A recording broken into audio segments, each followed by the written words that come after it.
This was not a loud campaign pep rally, but instead a very low-key event. The former vice president told high school students about his early days in the U.S. Senate and about the first jobs he had when he was young. Biden also attended a fundraiser in which he said he wants to reunite this country.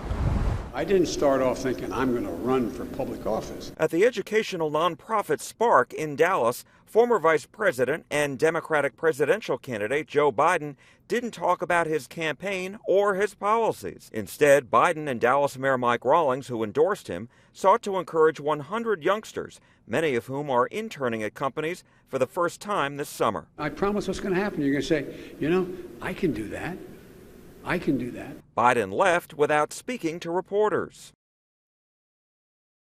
Earlier, he headlined a fundraiser at this Highland Park home.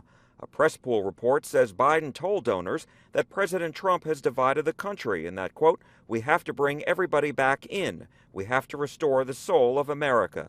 At least one man who attended said he's backing Biden. He's got a lot of experience. He's got a lot of credibility. He's honest. The former vice president downplayed his lead in the polls, calling it a marathon. The Real Clear Politics average of polls shows Biden far ahead of everyone else. Vermont Senator Bernie Sanders in second place is nearly 20 points behind. Most of the rest of the top tier is in single digits. Some donors we spoke with are still considering who they'll support and what their deciding factor will be. It's still really early. I mean, we haven't had Iowa yet. At this point, 4 years ago, Jeb Bush was way ahead of everybody else. It has to be someone that I believe will actually win in November, a year from now.